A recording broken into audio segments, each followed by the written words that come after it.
boxing show, and I want to talk about the fights last night, one on Showtime, one on HBO. First, let's talk about Jermaine Taylor and Carl Froch. What an outstanding fight and an outstanding effort by both fighters. But the thing I want to talk about in this fight, and I've seen it happen on more than one occasions, is killer instinct. Now this fight, Carl Froch won the fight with a 12th round stoppage of Jermaine Taylor. But Jermaine Taylor was up on the scorecards on two of the three judges. All judges had it 106, 102. Two judges had it for Taylor, and one judge inexplicably had Carl Froch ahead 106 to 102 through 11 rounds. But here's what I want to talk about this fight is the killer instinct. I thought Jermaine Taylor fought a pretty good fight. In the third round, he put Froch down. But this is what I'm talking about, is the killer instinct. And Jermaine Taylor, he knocked him down with about 30 seconds left in the third round. And I got off my couch because he went in there and he didn't attack. I'm like, come on, Jermaine, go, you got him, go. But he didn't do it, man. He just went back boxing as usual. And when you get a guy like Froch down, a guy that once he gets through a round can still come back and get strong, if you don't take care of business right at that moment, you live to regret it. And Taylor did. I thought Taylor, the first part of the fight, he won the rounds, and then of course he got the third round knockdown. Froch started to come around a little bit in the middle rounds, and then he took more control in the late rounds. But Taylor was still landing the good blows. There was rounds in there that I was starting to give for Froch, and then Taylor would come back, and he was landing, to me, the better blows. But Froch just kept at it, and a fight, my friends, is 12 rounds. And with 14 seconds left in the fight, it had to be stopped. But here's the deal. Froch, now this is what I'm talking about again, about killer instinct. The 12th round, I mean, give credit to both fighters. I don't think either one of them knew for a fact that they had the fight. It was too up and down. Most people had Taylor up at that point. But if you're sitting in the corner and you're Taylor, you don't know. And Froch certainly knew he was in trouble. He knew his trainer told him, you've got to have a big round here. And he went out and he took care of business, man. And when you do that, baby, you get my salute, because you have it on the line. It's there.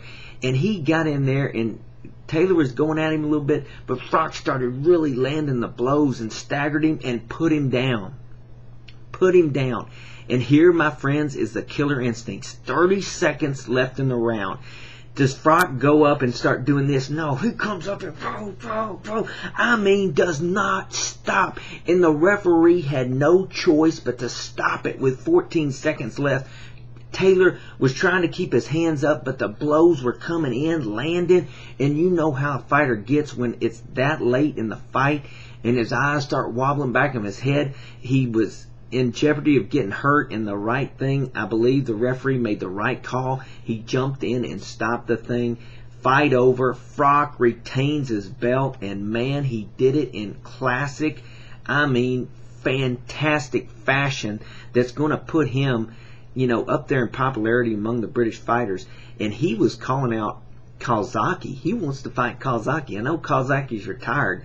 I think that would be an interesting fight. I think Calzaghe at his best wins that fight. The one thing I think Froch needs to work a little bit on his defense, because he was holding his hands down low and he was putting himself, he's got that tough chin, but Taylor put him down for the first time in his career. And man, I think he needs to work on keeping those hands up. But man, you can't say anything but good about a guy that gets knocked down and is behind in the fight in the damn 12th round, and that's when you come up and you got the guts and you take care of business, man. And he did it. But I salute both those fighters. They did a good job. I just think Taylor, man, he had an opportunity there. I was going for Taylor, man. I have to admit it, and I was kind of disappointed, because, and I'm sure if he looks at that fight, he's going to be disappointed in himself for not going after him in that third round. I think he was thinking he was winning the fight, and I think he thought it was going to be, he was going to just take care of business the rest of the fight. But you cannot have any guarantees in the boxing business. When you get an opponent down and hurt, you got to take care of business. The same thing happened, if y'all remember the fight between Timothy Bradley and Kendall Holt. Kendall Holt did the same thing. Nailed Bradley, had him down, but he did not go after him. And I'm telling you, man, that killer instinct is crucial when you're fighting quality opponents. And if you give somebody an opportunity, they will come back and take advantage of it. And Froch did, and man, he is an exciting fighter, and it was an exciting fight.